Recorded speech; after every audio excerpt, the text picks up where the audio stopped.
As the seconds tick away towards Columbia's second blast-off, the astronauts will be preparing for what's easily the most dangerous part of the whole mission. And this time there'll be a lot more tension in Cape Canaveral's launch control than on the first flight, when everything seemed to be going fine. It was only later, when this film and the instruments were studied, that it was realized Columbia had come very near to disaster moments after launch. The enormous blast from the two solid rockets on each side of Columbia was 4 times more powerful than expected. The blast bounced off the launch pad and damaged the supports for Columbia's maneuvering engines, as well as knocking off some of those famous tires. To make sure Columbia isn't put in such danger this time, extra safety precautions have been taken. As Columbia leaves the pad, huge jets of water, spraying 1,000 gallons a second, will be aimed directly under the flames to stop the blast bouncing back. But once clear of the tower, Columbia rolls gracefully round so that the rockets can be safely jettisoned. That's a tricky operation, but nothing to the great danger of those first few seconds after the launch. Reg Turner reporting for News Round from Mission Control. And we hope to be bringing you the latest news of Columbia's flight as it happens, including live coverage of the return to Earth in a News Round special next Monday. But for now, bye-bye.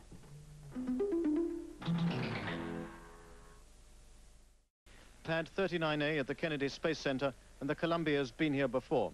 But this time, the countdown is much smoother. The spacecraft was loaded this morning with liquid hydrogen and oxygen, and no problems at all were reported, except with the weather. A 10-knot crosswind that, if it persists, could cause Wednesday's launch to be postponed. We can stand quite a lot of wind actually out at the pad. Where we have a problem is at the landing sites. If we should have to come back, we can have no more than about 10 or 15 knot winds, crosswinds on the runway. And some of the other contingencies are being guarded against too. In the event of a return to launch site or landing on water, Space Agency and Air Force teams have been practicing their rescue routines on a mock-up of the Columbia's flight deck. There's every confidence, however, that none of this will be needed. Martin Bell, BBC, Cape Canaveral. A life-size mock-up of the shuttle cockpit has provided training for the 2 astronauts. And in particular, they've learned how to use this. In space jargon, it's the Payload Deployment and Retrieval System. In Earthbound language, it's a remote-controlled arm. It's 50 feet long, has an elbow, wrist and hand, and will ultimately be used to place satellites in orbit.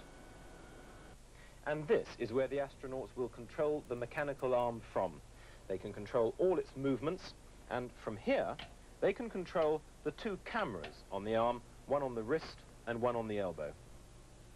The flight deck is, as before, no bigger than on a jumbo jet, but with at least one big difference. Pull this, the roof blows out and the pilot ejects. If 2 or 3 engines fail in the first stage of the flight, then the crew ejects and the spacecraft is lost. If one engine goes at this stage, the crew jettison the fuel tank and bring the shuttle back to the launch site. If one engine goes in orbit, the shuttle can still be brought back to the western United States. And if more than one engine fails in orbit, well, that's the unthinkable. Assuming none of that comes true, Joe Engel will open the airlock compartment, enter it and put on his spacesuit to test it. This is astronaut Dan Brandenstein, a member of the backup team who will be talking to the 2 men during the flight. Beyond that door is outer space. Ultimately, though not on this flight, the astronauts will move outside the shuttle as America moves that much nearer to harnessing space.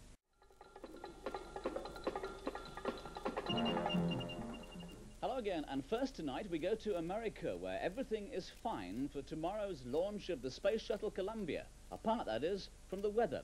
There have been no technical hitches. Scientists say the countdown couldn't be going better. But high winds and heavy rain are battering the launch site at Cape Canaveral, and unless conditions get better, liftoff for Columbia's second trip into space might have to be postponed. A final decision will be made by first thing tomorrow morning, our time. The 2 astronauts, Joe Engel and Richard Truly, arrived at Cape Canaveral yesterday looking happy and hopeful. Today they've been to briefing sessions and they'll be in bed by 5:30, ready for an early start in the morning. We're mighty glad that we're getting this close to flying, and Dick and I are both anxious. We've been looking forward to it for a long time, and we're ready to go. We're going to tune up and polish up tomorrow out on with the STA out on the strip, and then day after tomorrow we're going to do the real thing. Or so they hope. The storm clouds are still gathering around the Cape. The weather is the one thing that space scientists can't control, and the storms could make things just too dangerous for the crew. From the Cape, Newsround space editor Reg Turnhill takes up the story. After months of drought and a serious water shortage, rainstorms have been sweeping across the Cape here. And Engel and Truly, one of whose jobs is to do weather research by counting lightning flashes during their 83 trips around the world, may see more lightning than they want to at liftoff time, for then it could be very dangerous. And there's danger here too for us watchers, because on the first flight they found that those solid rocket boosters rained acid down upon us after the launch. So we've all been told to buy 10-pound car covers so the acid rain won't spoil the paint. And all the spectators, except for newsmen, have been moved much further back because the acid rain could give you a nasty rash or even get in the eyes. But a NASA spokesman told me that we must take our chance. Space correspondents, he said, are like war correspondents. They're expendable. Reg Turnhill for Newsround from Cape Canaveral. The scene changed overnight. The service structure around the Columbia was swung back, leaving the spaceship freestanding on the launch pad, except for the access ramp and the arm over the tip of the big tank. A long hold in the countdown lasts till late tonight. Then early tomorrow, the tank will be fueled, the final countdown will begin, and the Columbia will be ready for its crew. We're mighty glad that we're getting this close to flying, and Dick and I are both anxious. We've been looking forward to it for a long time, and we're ready to go. We're going to tune up and polish up tomorrow out on with the STA out on the strip, and then day after tomorrow we're going to do the real thing. The STA is the shuttle training aircraft, a Gulfstream jet modified to simulate the cockpit conditions of the Columbia. The astronauts were out early this morning doing touch-and-go landings in the event of an emergency return to the launch site. But if today's weather persists, heavy cloud cover and rain showers, they know there'll be no liftoff on schedule tomorrow. They and NASA officials can only wait and hope. The weatherman has been telling us it's going to get better, but I guess I'm like you, I haven't seen that yet. But hopefully they're still saying in the morning it should be better. At least the winds have died down. The space agency people, who have a talent for turning the poetic into the prosaic, are enjoying what they call a zero-problem countdown. The spacecraft is predictable, but the weather is not, and the only anxiety is about the wind and the clouds. Martin Bell, BBC, Cape Canaveral. The shuttle now stands free. The superstructure has been inched back, leaving just the fueling pipes at the top and the astronauts' bridge below. On either side of it, the solid rocket boosters, which will lift it off the launch pad before dropping away, and behind it, the fuel tank, which pushes it into space. Then it too falls away, and the shuttle is on its own. On its own with just 3 main engines. One has a thrust of nearly 1 million pounds, which is more power than either of these astronauts has sat on before, and a lot more power than these 2 Gulfstream jets have. But they're rather special jets. Each has a flight deck modified on the captain's side to resemble the shuttle deck. And the 2 astronauts, each with a backup team, are about to go up again for more practice.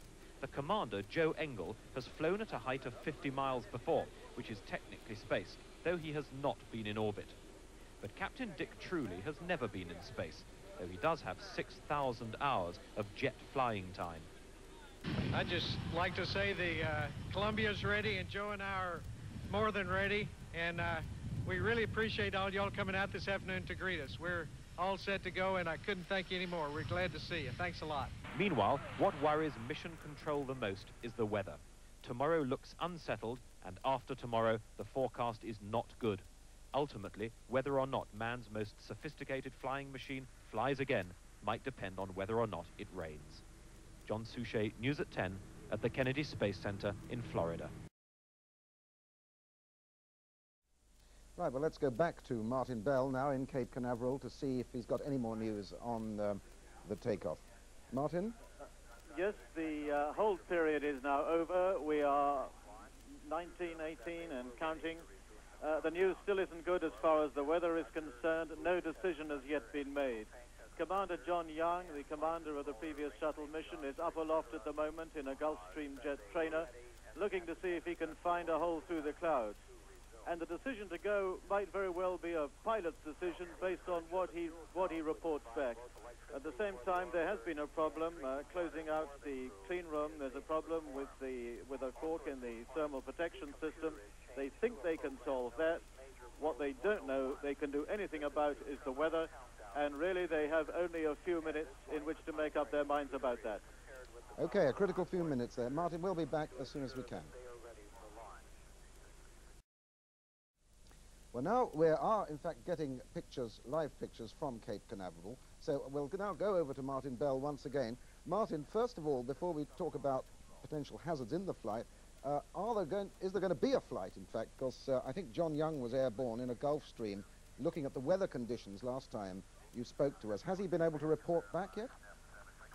If he has, the news he's given has not yet been passed on to us. They are now in what is, if there is a launch at half-past, in their final hold period, which lasts for 10 minutes. And this is the last chance that they have, really, to discuss the weather together, and if they're going for launch, to decide to do it. Because once that 9-minute final countdown starts, then everything is locked into a computerized sequence, and they'll be disinclined to recall it. It's rather a tense situation here, because they are not supposed by the book to launch if there's more than 50% cloud cover, and there's much more than 50% cloud cover at the moment. We are still waiting for the decision to be made. It has to be made within the next few minutes. Well, while we wait for that decision, has there been any concern expressed about these heat-proof tiles which caused problems during the last flight? Not at all, or very little. The greater number of those tiles, they survived much more stress than was expected. Only about a dozen came off. It is not now a main anxiety here. I repeat, the only anxiety is about the weather. The NASA people are supremely confident of their flying machine and its systems. The shock waves still seem to cause a problem, although you say they're not worried about it now, because it too was blamed for some of the tiles falling off, and I believe they've taken some rather novel precautions, haven't they, this time, with water and things? Yes, there's going to be much more water cascading now down on the pad at liftoff to try and minimize the amount of the shock waves and the stress. They're confident this is going to work. The bird has flown once, the bird will fly again. If only they can find a break in the clouds. And I repeat, that is really all that anyone's worrying about here at the moment. Martin Bell, thank you. We'll be back with you shortly. In the meantime... So much for the Russians. Meanwhile, at Cape Canaveral, the blast-off is getting very close indeed. So let's now go straight over to Martin Bell at the Kennedy Space Center. Martin. Yes, we have some news. This place is alive with excitement, notwithstanding the weather, the cloud cover, and the rain. It's now actually drizzling on us. The launch director has decided to go for launch. At the moment, we are still in the last hold at T-9. We are about to go down to the final countdown. We're 20 seconds from that. The launch director has spoken to the two men on board, has wished them a good flight, and it looks now that nothing, not even the weather, is going to stop the Columbia from getting airborne again. That sounds a little surprising, because you said they usually didn't launch if there was a 50% cloud cover. That's what the book says. They are aware, however, that the weather is only going to get worse during the day, and indeed they expect it to get worse during the week. The fact that they are willing to defy the rules of the book, in a sense, is a sign of their confidence in the machine that they've devised. Fine. Is there any information we could get from Mission Control if we go into them now? Most of the sequences now are on automatic. If you do hear a voice, it will most likely be the voice of Hugh Harris, NASA's spokesman, who is only 2 seats away from the launch director, George Page, and in the best possible position to know what's going on. Right. Well, Martin, while we're waiting, perhaps Christopher Wayne would like to push in 1 or 2 questions. Heard from here that the hold clock is in fact holding. It should have continued the count, but they've said that it's now holding. I wonder if you have any information on why that is. It is still holding. We're trying to find out now, and I think that Hugh Harris is going to explain it to us. But the hold is definitely being maintained. Do you think it's possibly the weather, Martin? Can you wait a minute? 1 pound per square inch below the launch commit criteria, and the recommendation is that we go.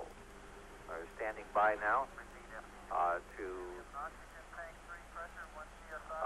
hear when we might be able to recycle to start the countdown clock once again. At the time that you pick up at the T-minus 9-minute point, the event will be controlled by the ground launch sequencer from then up to about T-minus 31 seconds when they'll switch to the onboard redundant set launch sequencer.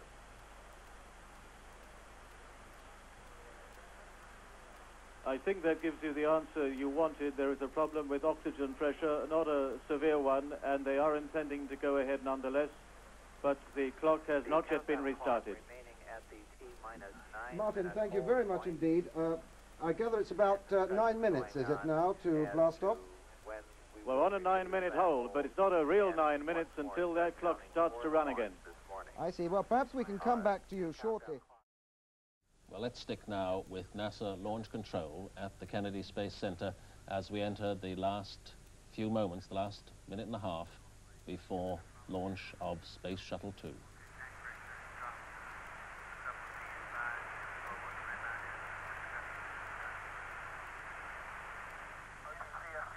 ahead. Okay, be advised, oxygen tank 2 is now 1 psi below. Copy, TP. Right, we copy. I copy. NCD Houston. Norm, we have to ask you all to speak up. We're having a terrible time here in the comm. They're very low. Okay, how do you copy me now? Slightly better, but everybody on the loop's low. It's not just you. Are you on K-12? Yes, sir. What's that mean, Dave? It's a communications problem. The people in Houston are having trouble hearing all the communications at the Cape. That's mission control, can't hear launch control. That's correct.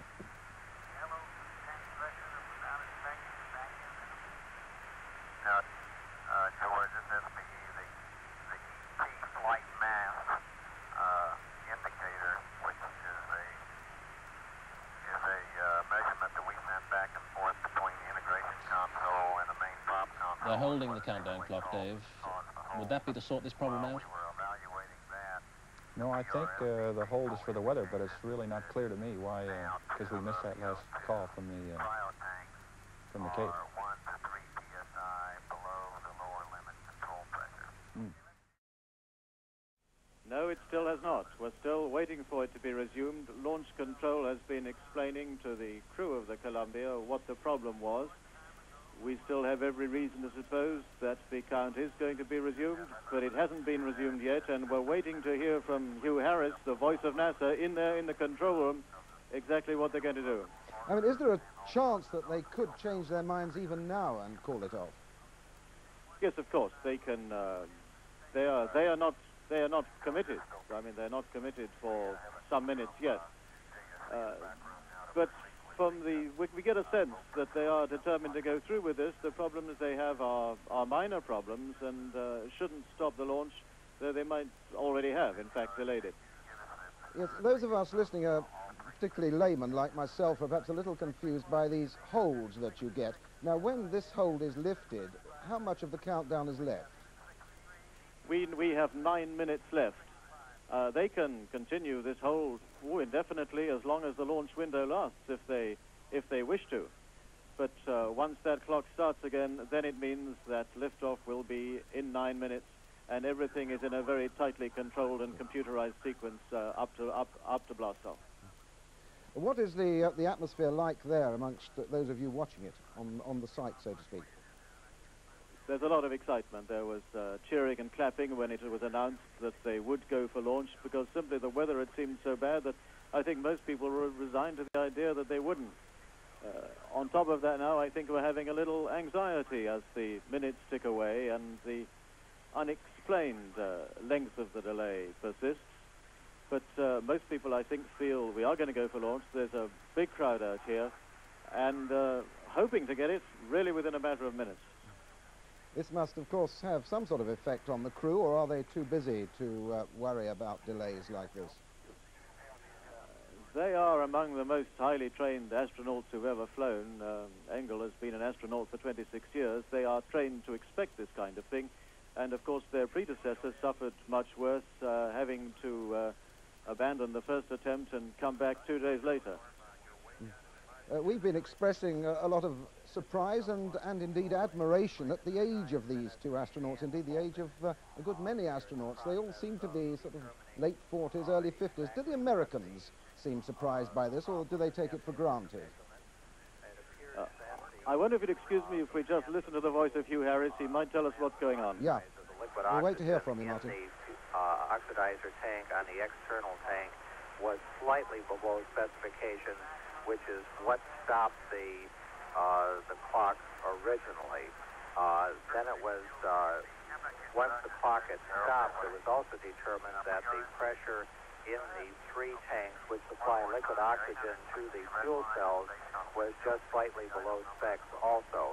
In the meantime, the flight mass of liquid oxygen has been brought up to the proper level, and there has been a go given for the three liquid oxygen tanks used to support the fuel cells.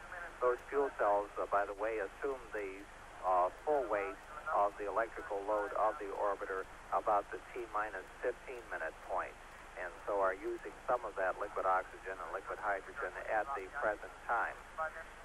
George Page is in the process of talking to the engineers to get a better understanding of it, to ensure that there is nothing that would go wrong after we pass the T-minus 5-minute point.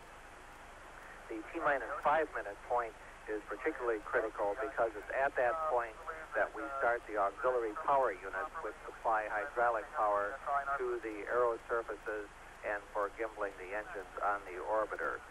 Once those are started, then we have only approximately 7 or 8 minutes in which to launch, or we would have to recycle and cool them down before picking it up.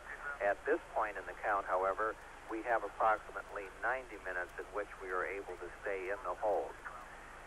So although we have a go for the various conditions, we are having a discussion of what the implications of them are for later in the countdown. This is Shuttle Launch Control. I can hear you, Clyde. Okay, thank you. ARPS OTC. ARPS verified 798. Okay, C1TC. Verified 799. Verified. Away, if we get auto sequence. Affirmative, we did. This is Shuttle Launch Control at T-minus 8 minutes, 29 seconds, and counting. We had a determination that the interpretation of some of the values on the liquid oxygen tanks for the fuel cells were probably not interpreted correctly, and we were in a go condition, and we got a buy-off from the various managers here and at Houston to go ahead with the countdown. Coming up T-minus 8 minutes and counting. The launch events are being controlled by the ground launch sequencer from now up to the T-minus 31 second point, where they will switch to the onboard redundant set launch sequencer. The ground launch sequencer is part of the launch processing system and operates by relaying commands to the orbiter's onboard computers, which then report back to the launch processing system that the commands have been executed. The primary job of the computers is to check all of the launch commit criteria. T-minus 7 minutes, 25 seconds, and counting. The cabin so there you have it. The hold is over.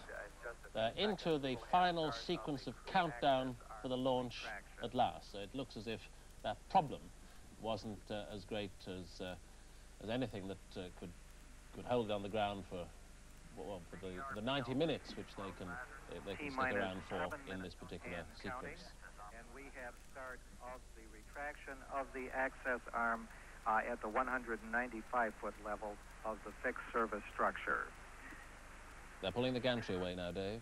Yes, they're pulling the white room away, and the crew is now alone in their cabin. They waited a long time, those boys, for this flight. Yes, they have. I think each of them is rated about 15 years, which means 30 years total, but we'll find when they get back, they'll say it was worth it. T-minus 4 minutes, 25 seconds, and counting. The APU's start has been named complete by pilot Dick Truly. Coming up on the 4 minute point in our countdown.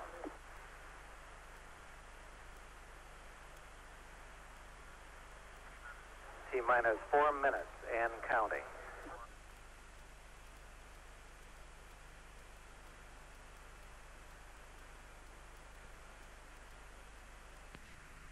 T-minus 3 minutes, 45 seconds and counting.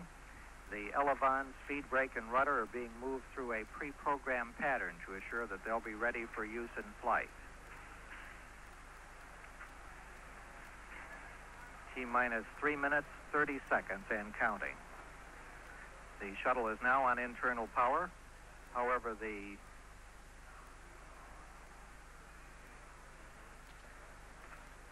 fuel cells producing the normal needed power in the orbiter. T-minus 3 minutes, 12 seconds and counting. The profile checks of the aero surfaces have been completed and checked. T-minus 3 minutes and counting. The engine gimbal or movement check is underway to assure they're ready for flight control. The liquid oxygen valve on the external tank has been closed and pressurization begun. After the tank is pressurized, the hold capability is limited to somewhere between up to about 5 minutes. T-minus 2 minutes, 30 seconds. Mark and counting.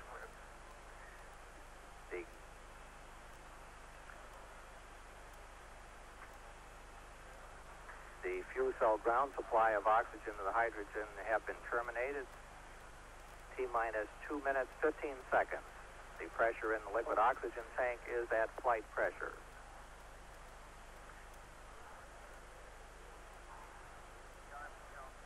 Coming up on the 2 minute point, T-minus 2 minutes and counting. T-minus 1 minute, 55 seconds. The liquid hydrogen vent valve has been closed and flight pressurization is underway. T-minus 1 minute, 40 seconds and counting.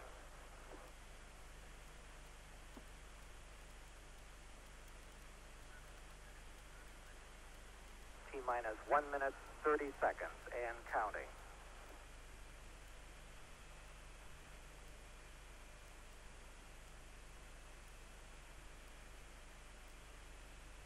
T-minus 1 minute, 17 seconds and counting. The liquid hydrogen tank is at flight pressurization.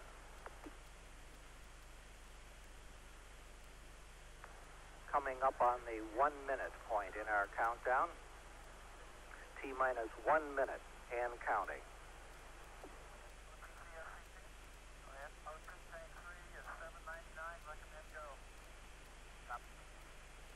T-minus 50 seconds and counting.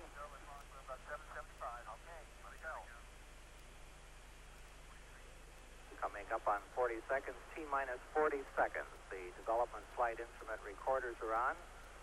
T-minus 35 seconds. We're just a few seconds away from switching control to the computer sequencer in the orbiter. T-minus 31 seconds, and we have held at the T-minus 31 second point.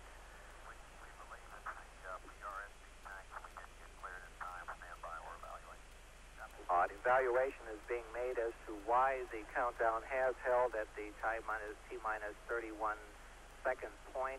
We believe that it is because the tanks on the fuel cells pressure is not cleared with the redundant set sequencer. This is a very late hold indeed. Recommendation to continue. We're ready to pick up the clock. We're ready to 2-1, T-minus 31 seconds. the clock did not resume. So we have a hold now. Martin, this, as you said just now, is a very late hold. Test conductor Norm It's a very late Carlson hold. asked From for a what Stu Harris determination is of why the saying, it clock did sounds not pick as if up. it might be a very short hold. There might even be a problem with the clock. We're just waiting to find out. Time is very critical. Right, in our London studio, Geoffrey Pardo, have you got any comment to make on this very late hold? Yes, it's about 2 or 3 seconds before it becomes very critical indeed. I don't think there's a serious problem here. I think it's a question possibly of instrumentation, the timing, the clocks. These, of course, are fundamental tanks down in the base of the actual orbiter vehicle itself, which provide basically the energy for the fuel cells, which provides all the electricity. They have to have it right to go. But it's not unusual to have just a small variation in sensors and instrumentation at this time. I hope it's just that. Geoffrey, I've just heard them saying that they can hold for about 1 minute 20 seconds at this. We did not have a resume of the clock and have had an indication that we have a possible problem with the software. It appears we are going to have to recycle.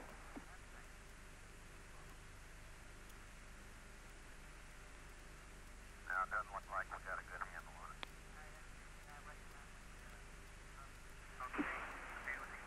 Launch Director George Page has just recommended that we go into our scrub turnaround procedure.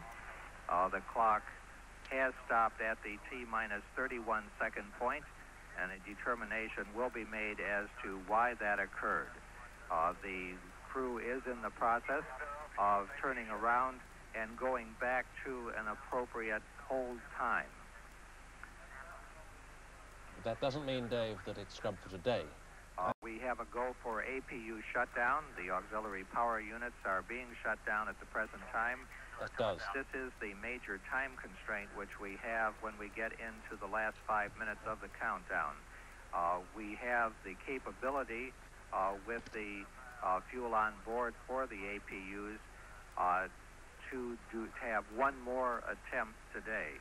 If we should not succeed once we have started those APUs again, then we would have to scrub for at least 48 hours, because we have put the cryogenic propellants in the external tank.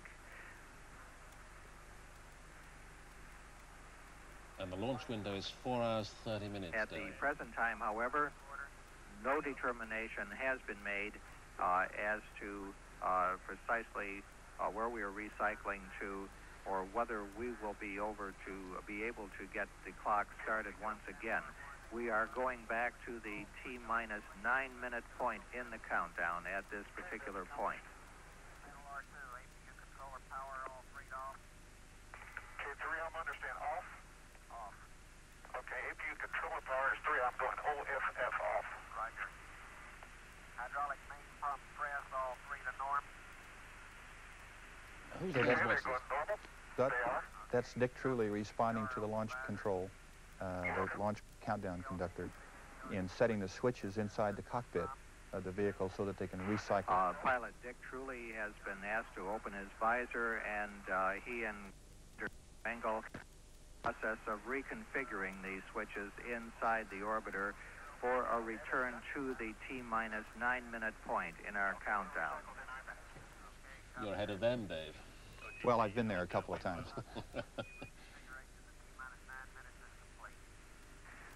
We have had a report that the reconfiguration of the switches in the cockpit has been completed for a recycle to the T-minus 9 minute point in our countdown.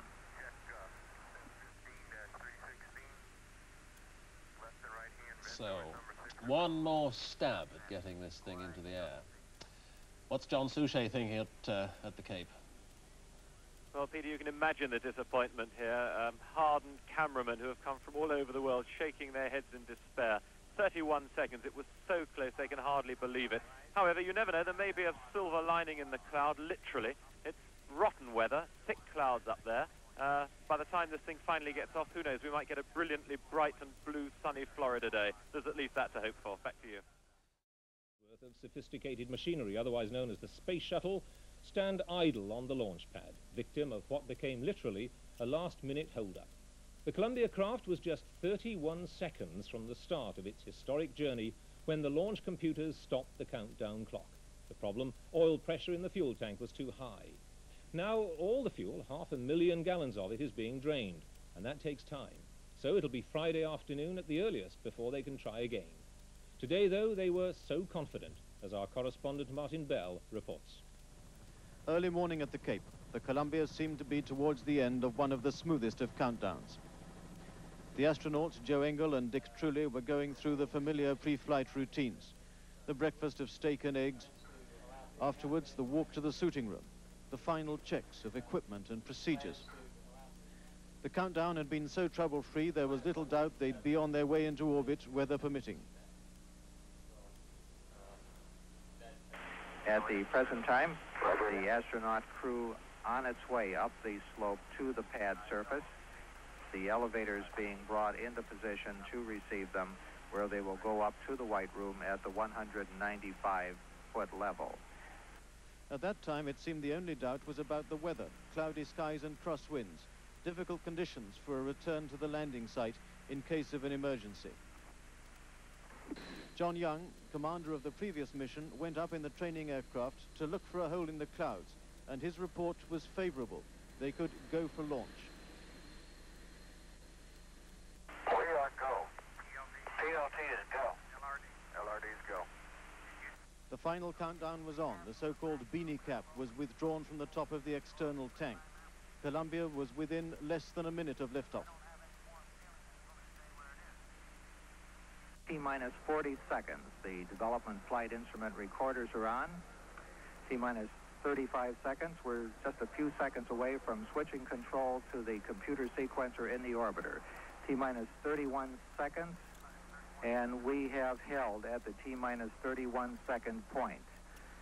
The problem identified by the control room was high pressure of lubricating oil in the auxiliary power units, and the Columbia's computers wouldn't take instructions to ignore it. Launch Director George Page has determined that we will scrub the launch for today. The postponement was a disappointment for the crowds of guests invited to the Kennedy Space Center. Actor Robert Redford was just one of them. But the greatest disappointment of all, of course, was for the two astronauts themselves. 5 hours cooped up in the spacecraft, and they never got off the ground. The shortest possible delay before launch now is 48 hours, and it could be longer than that. In the end, the Columbia, as a second-hand spacecraft, behaved the same as the Columbia when she was new. Just didn't want to go first time. Martin Bell, BBC, Cape Canaveral. Well, Newsround space editor Reg Turnhill is still at launch control at Cape Canaveral, and I hope he's on the phone to us now. Good morning, Reg. Are you there? Good morning, John. Hello. What is the latest news? Well, it's a bit more promising now because there's one more test, the flushing of the oil that was mentioned in that piece, and if that goes well later today, it's hoped that it'll be possible to pick up the count at T-minus 35 hours on Tuesday and launch on Thursday. That's not quite certain, but that's what we hope. And if it is launched on Thursday, will it be again at lunchtime as it was supposed to be in last week? Yes, about the same time, about 12:30. Well, it must be a very nail-biting time for everybody, for the space team, for the astronauts, and of course for people like yourself who are still having to wait there. Are many people still waiting, many reporters? Well, no, most people have gone home. Even a lot of the newsmen have gone, except for those of us like myself who've come thousands of miles. There's nothing we can do except wait. I think perhaps the most embarrassed man, John, is a businessman, American businessman, who spent £75,000 of his own money bringing 66 teenagers from 22 different Latin American and Caribbean countries to see the launch. He did that because he discovered that their teachers, who'd apparently been trained in Cuba, had been telling children in these countries that the American space program didn't really exist, that it was all faked with models from Hollywood. And so, of course, he brought these children to see the launch, which didn't go off. So they've still got to wait before they believe? Yes, he's trying to keep them busy with trips to mission control and things like that. Well, let's hope they do believe it next week, Reg. Thank you very much indeed. But what time is it, by the way, in America? It's just after 5 a.m. here and very cold.